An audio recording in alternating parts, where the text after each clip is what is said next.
For Coloradans struggling to pay rent, they were anxiously waiting to hear from the governor. Time wasn't on their side, as a moratorium on evictions is set to expire tomorrow.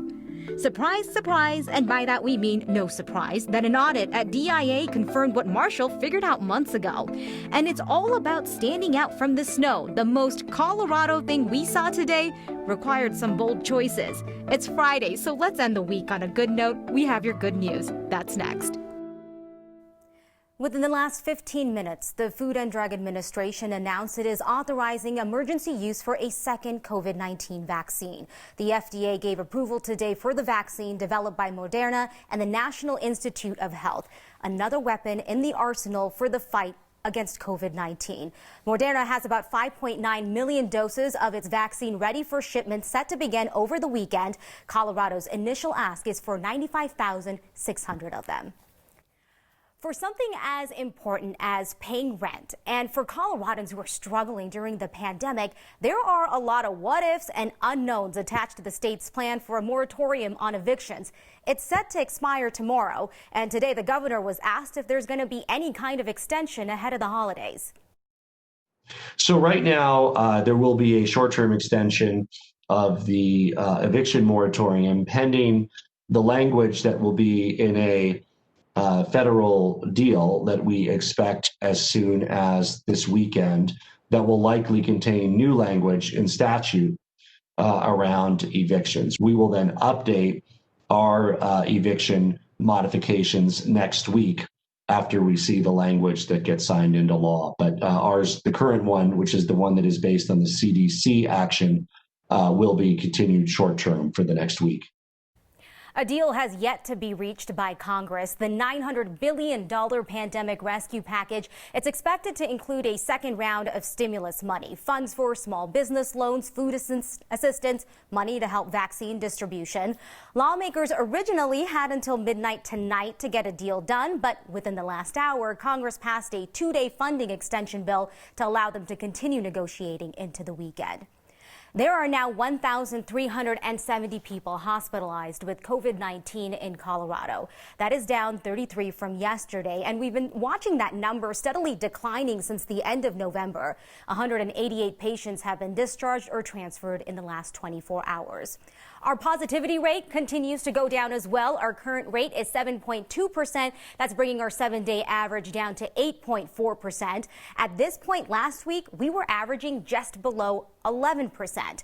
Our daily case count trending down as well. Yesterday, Colorado added 2,851 new COVID cases. Our 7-day average is over 2,900 new cases a day. This is the first time our average has been under 3,000 in more than a month. For some context, we were averaging more than 4,500 cases a day at the beginning of December. So thanks to some parents in the Poudre School District who have a keen eye for detail and started following the footnotes in the state's roadmap to in-person learning. It's in the details, and they wanted to know if some of the information was being misrepresented. We get why they were asking, because getting the answer and the context needed involved combing through several medical studies. The state roadmap to in-person learning has a line that says science has become increasingly clear that younger students under the age of 14 are less susceptible to the virus, less likely to spread the virus, and at lower risk of severe outcomes if they do contract the virus. If you're wondering when things became that clear-cut during the pandemic, the answer is not that simple. The parents followed the footnotes to a JAMA Medical article that said it found preliminary evidence that those younger than 10 to 14 have lower susceptibility, but the role they play in spreading it to others is not as clear. So where did the state get the information about transmission? There's a link to another study that again was clear there is limited information, but wrote there is evidence of a more limited spread of the virus in primary schools compared to high schools. And the two parts, I think the data are just really very clear and very consistent. Are risk of acquisition, it's lower in children, and risk of hospitalization, of severe COVID. I think those two conclusions are very consistent from a wide variety of data sources from all around the world. Dr. William Berman with Denver Public Health agreed transmission is one of the many areas that need more studying. It would be all too easy to say, well, we can't make any decisions because we don't have definitive data. And we can't do that. We have to make decisions about diagnostic tests, treatment, management, prevention, all those things there. We can't delay in making recommendations, and we make recommendations based on the best data that's available at the time. We should be willing and in fact eager to revisit all of those as additional data becomes available. So the studies break down risk factors by age under 10, between 10 and 14 and older. The Booter School District said that they're also looking at data specific to their district when making decisions. Same goes for the state. And it's not just about the studies, but a whole list of other precautions like wearing masks, cohorts, and testing, and of course taking into account the effects of kids not being in class in person.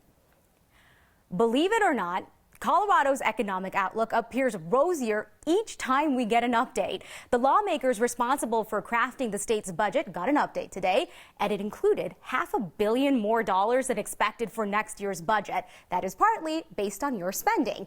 Higher sales tax revenue than expected, and lawmakers needed to decide if that money will be spent or saved for the next few years, which don't have as rosy as an outlook. Another takeaway from the budget update is this graphic that shows industries and jobs that have or have not recovered.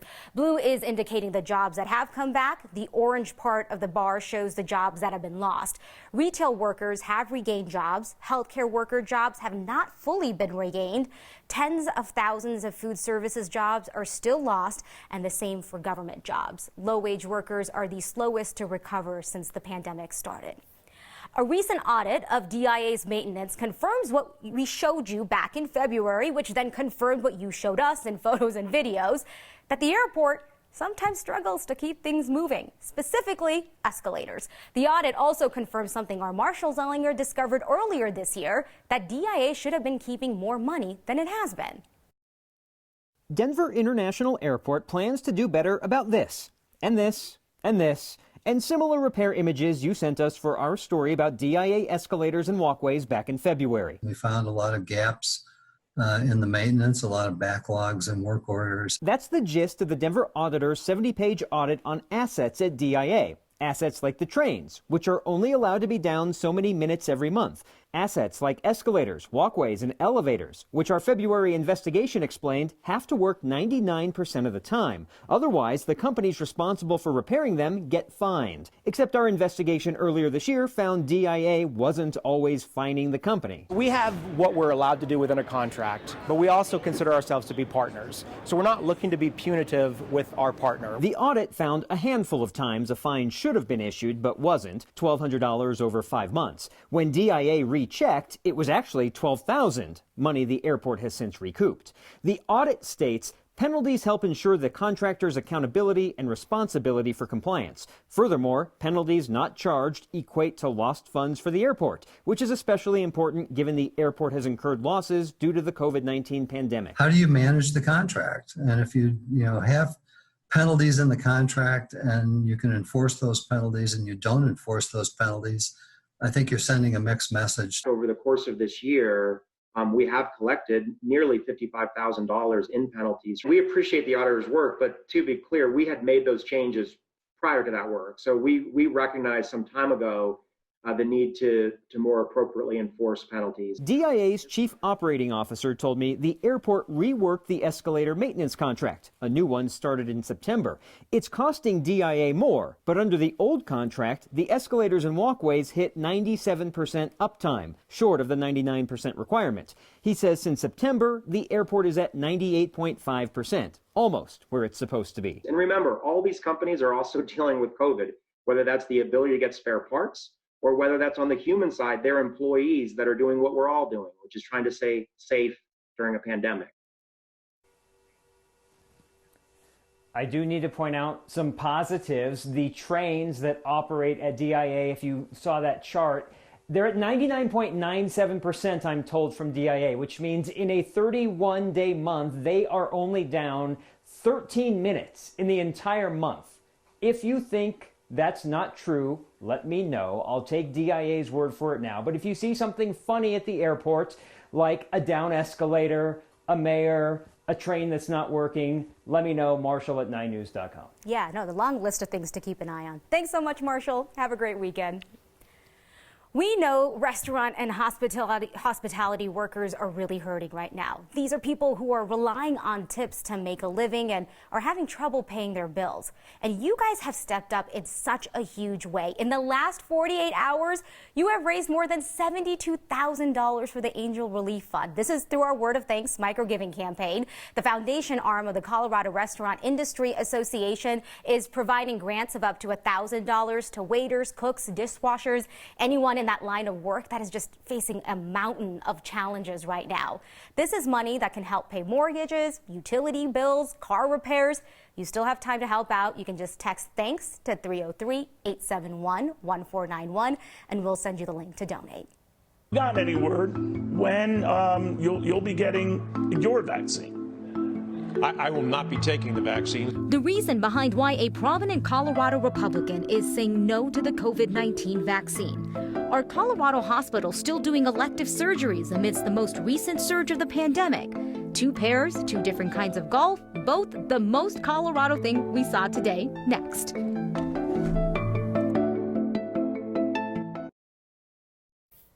Similar to his feelings on the security of last month's election, Colorado Republican Congressman Ken Buck seems to be sending out some mixed messaging on the COVID-19 vaccine. Congressman Buck was on Fox Business this morning when he was asked when he would be getting the vaccine.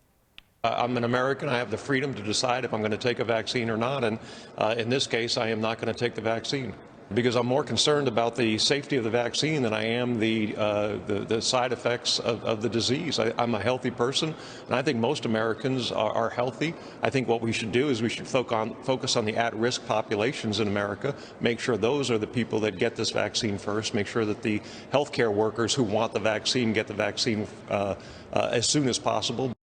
Shortly after his appearance on Fox, the congressman from Windsor took to Twitter to call the vaccine life-saving and something that he celebrates, and then reiterated that frontline workers and healthcare professionals should be prioritized first, and then encouraged those populations to get it, which is how the priority groups are working in Colorado. He says members of Congress should not get special treatment, that it is not right for them to skip the line and receive the vaccine ahead of others. No mention of the supposed lack of safety of the vaccine. The first round of people able to get the Pfizer vaccine was after the feds gave it emergency use authorization. We talked similar process for Moderna just at the top of this show. Now, the FDA had found that the known potential benefits were outweighing the known potential risks, but that they will be learning more, including about reactions as more people get the vaccine.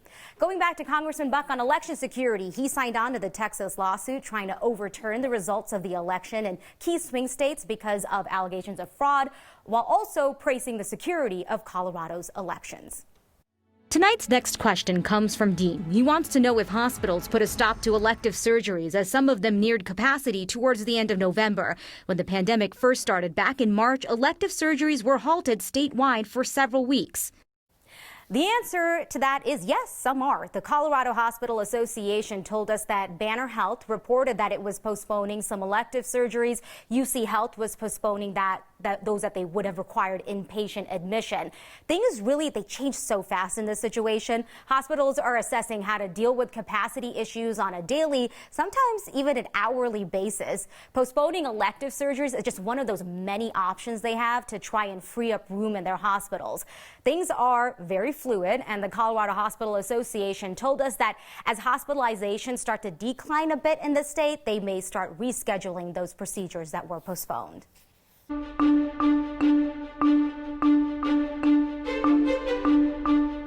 Our storm system was a fast mover. Just a few flurries here in Denver, a couple of inches up in the mountains, but still it's looking festive across the state. Many of you heading out downtown Denver, taking in the sights and the sounds. The city and county building all lit up. On HD9, I still am tracking a few light snow flurries, but those will be winding down within the next couple of hours. Single digits and teens tonight, but high pressure is back in action here in Colorado, and that means a dry day as we look ahead toward the weekend, but a windy one too. High wind watch in effect with wind gusts up in the foothills as high as 75 miles per hour. Daytime highs a little warmer in the 40s here for the metro area, 20s and 30s up in the mountains. And then look at the first day of winter, feeling a little bit more like spring. And then all eyes toward the Christmas holiday. It sure looks merry and bright.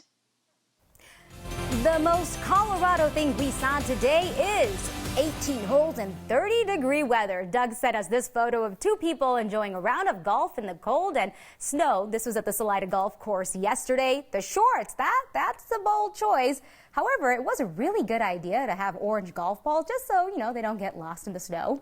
These two had a similar idea last weekend, just, a little slightly different sport. Cindy spotted them playing frisbee golf on Saturday at a park in Loveland, asked if she could take a photo and send it over to us here at Next because they were the most Colorado things she saw that day.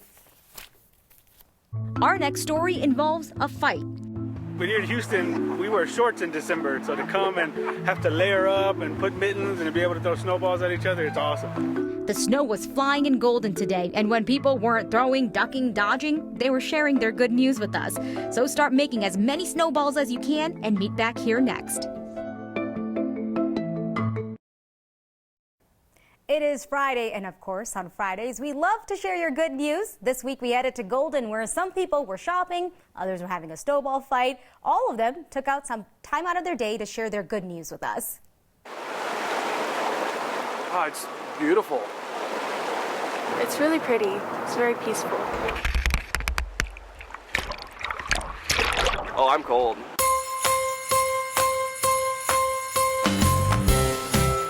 My good news is I get to enjoy Christmas with a newborn. It's good news because, I've always wanted a family, and now that I have one, it's something that I can enjoy. My good news is that I'm almost done with a mural painting that I have in my bedroom. It definitely makes me happy because it feels like I'm creating my own little place. My good news is my daughter just turned 21 and our son just graduated from Texas Tech. Why is it good that your daughter just turned 21? Because she is almost out the house. And tell me why it's good that your son graduated from Tech. Because he's out of my pocket. To me, this is kind of like a Hallmark type Christmas. First time we've ever had snow like this. Good news is I'm going to go snowboard tomorrow with my old man and my sister, so I'm looking forward to that. My good news is I just got promoted to Petty Officer First Class in the Navy, so some more extra money right there. And they put it together, and then we did the hair for the nice touch. They said it looks like Dad's hair, because I don't have very much of it. Oh, that was awesome. A handyman gets to work to pass the time during quarantine, and then that turned into an environmentally friendly garden. That's next. We have been so impressed with the way that so many of you have been passing the time during the pandemic. It's really brought out a lot of your guys' creative sides. Take Kyle Vilers, for example. The handyman from Fort Collins found himself out of work for a little bit when the pandemic first started, decided to put his skills to work, took some old bathtubs that he had gotten from some remodel jobs that he had done. He turned them into planters for his garden and now has completely revamped the garden with 3 of the boxes, which has turned out to be a nice little pandemic project for him and his wife. She looked at me and said, well, okay, do what you want to do. Yeah, I'm famous for that, just like probably every man in America is. We love to get these ideas and start the projects. So this is the best time to start hobbies, and your online resources, YouTube is going to be your best friend. There are so many great DIY projects and tasks and things that people can do. He says that one of the big reasons he started even thinking about taking on this project was to try and keep the old bathtubs out of the landfills, just doing the hobby right now, not turning it into profit or anything. Thanks so much for hanging out. Have a great weekend, and we will see you next time.